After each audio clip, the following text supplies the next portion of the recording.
Horton Hears a Who by Dr. Seuss.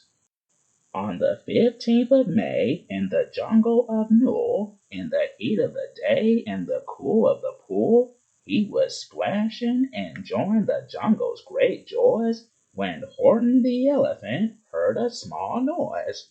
So Horton stopped splashing. He looked toward the sound. That's funny, thought Horton. There's no one around. Then he heard it again, just a very faint yelp, as if some tiny person were calling for help. "I'll help you," said Horton, "but who are you? Where?" He looked and he looked, he could see nothing there but a small speck of dust blowing past through the air. "I say," murmured Horton, "I've never heard tell of a small speck of dust that is able to yell.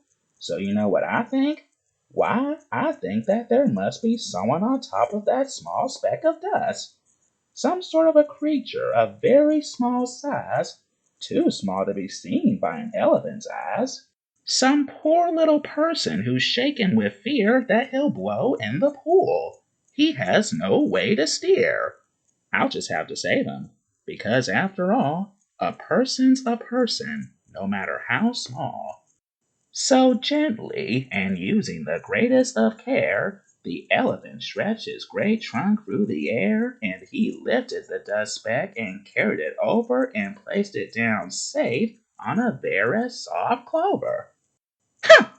hummed a voice. 'Twas a sour kangaroo, and the young kangaroo in her pouch said, "Humph, too! Why, that speck is as small as the head of a pin! A person on that? Why, there never has been!" "Believe me," said Horton, "I tell you sincerely. My ears are quite keen, and I heard him quite clearly. I know there's a person down there, and what's more, quite likely there's two, even three, even four, quite likely a family for all that we know. A family with children just starting to grow. So please," Horton said, "as a favor to me, try not to disturb them.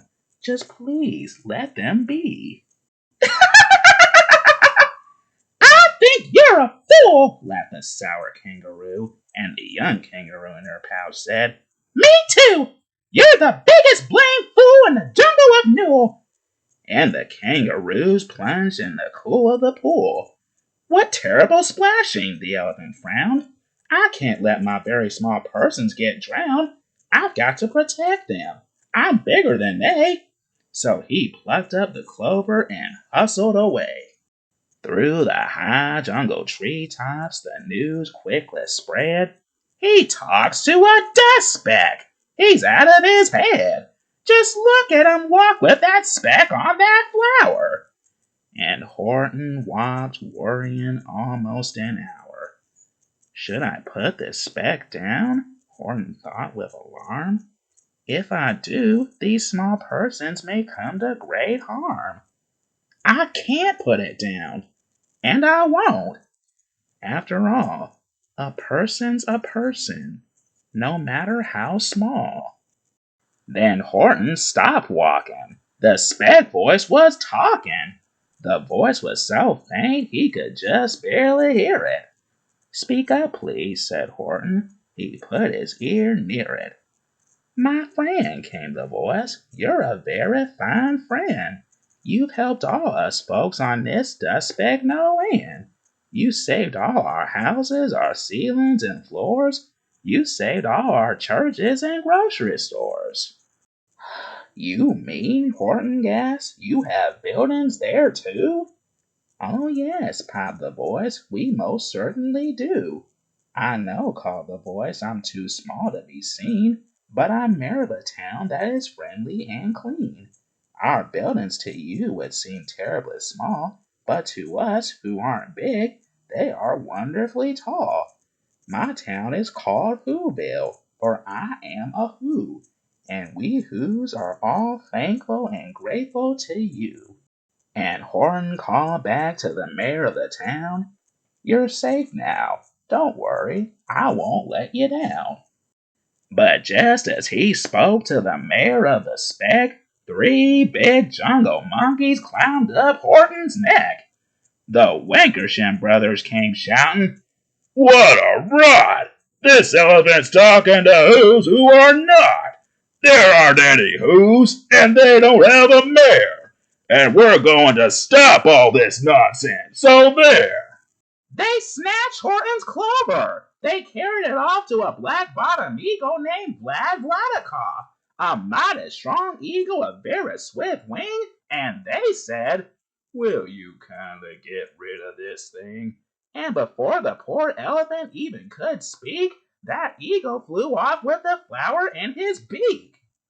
All that late afternoon and far into the night, that black-bottomed bird flapped his wings in fast flight, while Horton chased after with groans over stones that tattered his toenails and battered his bones, and begged, "Please don't harm all my little folks who have as much right to live as us bigger folks do."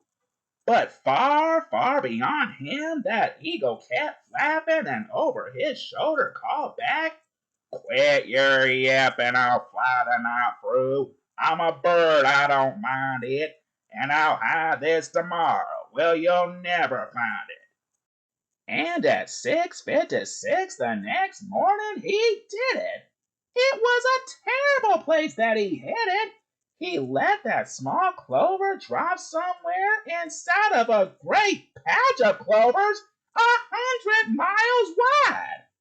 "Fine that," sneered the bird, "but I think you will fail." And he laughed with a flip of his black-bottomed tail. "I'll find it," cried Horton. "I'll find it or bust. I shall find my friends on my small speck of dust." And clover by clover by clover with care, he picked up and searched them and called, "Are you there?" But clover by clover by clover he found that the one that he sought for was just not around. And by noon poor old Horton, more dead than alive, had picked, searched, and piled up 9,005. Then on through the afternoon, hour after hour, till he found them at last, on the 3 millionth flower. "My friends," cried the elephant, "tell me, do tell, are you safe? Are you sound? Are you whole? Are you well?" From down on the speck came the voice of the mayor. "We've really had trouble, much more than our share. When that black-bottomed birdie let go and we dropped, we landed so hard that our clocks have all stopped. Our teapots are broken, our rocking chairs smashed, and our bicycle tires all blew up when we crashed. So Horton, please," pleaded the voice of the mayor's, "will you stick by us who's while we're making repairs?" "Of course," Horton answered. "Of course I will stick. I'll stick by you small folks through thin and through thick." "Huh!" humped a voice. "For almost 2 days you've run wild and insisted on chatting with persons who never existed. Such carrying-ons in our peaceable jungle. We've had quite enough of your bellowing bungle. And I'm here to state," snapped the big kangaroo, "that your silly, nonsensical game is all through." And the young kangaroo in her pouch said, "Me too. With the help of the Wickersham brothers and dozens of Wickersham uncles and Wickersham cousins and Wickersham in-laws whose help I've engaged, you're going to be roped and you're going to be caged. And as for your dust speck, that we shall boil in a hot steaming kettle of bezelnut oil." "Boil it?" gasped Horton. "Oh, that you can't do. It's all full of persons. They'll prove it to you." "Mr. Mayor! Mr. Mayor!" Horton called. "Mr. Mayor! You've got to prove now that you really are there. So call a big meeting. Get everyone out. Make every who holler. Make every who shout. Make every who scream. If you don't, every who is going to end up in a bezelnut stew." And down on the dust speck, the scared little mayor quick called a big meeting in Whoville Town Square. And his people crowed loudly. They cried out in fear, "We are here! We are here! We are here! We are here!" The elephant smiled. That was clear as a bell. You kangaroo surely heard that very well. All I heard, snapped the big kangaroo, was the breeze and the faint sound of wind through the far distant trees. I heard no voices, and you didn't either. And the young kangaroo in her pouch said, Me neither.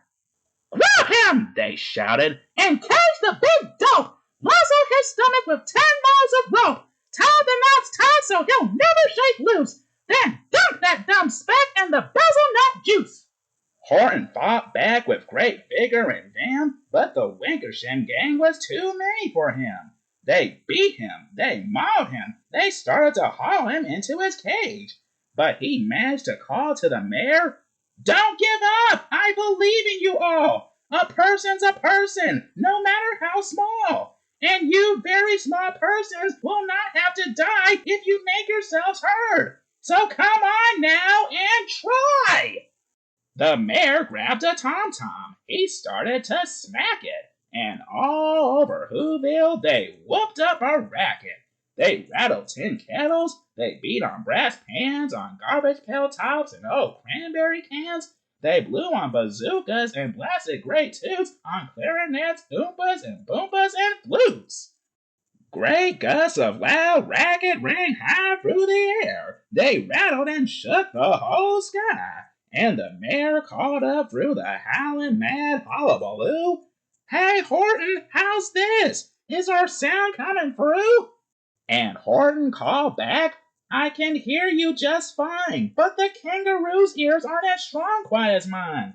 They don't hear a thing. Are you sure all your boys are doing their best? Are they all making noise? Are you sure every who down in Whoville is working?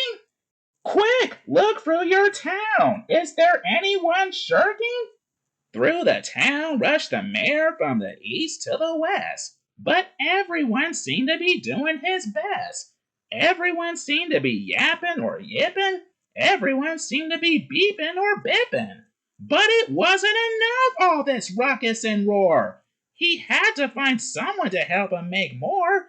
He raced through each building. He searched floor to floor. And just as he felt he was getting nowhere and almost about to give up in despair, he suddenly burst through a door and that mare discovered one shirker. Quite hidden away in the Fairfax apartments, apartment 12J, a very small shirker named Jojo was standing, just standing and bouncing a yo-yo, not making a sound, not a yip, not a chirp. And the mare rushed inside and he grabbed the young twerp. And he climbed with the lad up the Eiffelberg Tower. This, cried the mare, is your town's darkest hour. The time for all who's who have blood that is red to come to the aid of their country, he said. We've got to make noises in greater amounts. So open your mouth, lad, for every voice counts. Thus he spoke as he climbed. When they got to the top, the lad cleared his throat and he shouted out, Yop! And that yop, that one small extra yop, put it over. Finally, at last, from that speck on that clover, their voices were heard. They rang out clear and clean. And the elephant smiled. Do you see what I mean? They prove they are persons, no matter how small. And their whole world was saved by the smallest of all. How true! Yes, how true, said the big kangaroo. And from now on, you know what I'm planning to do. From now on, I'm going to protect them with you. And the young kangaroo in her pouch said, Me too! From sun in the summer, from rain when it's fallish, I'm going to protect them, no matter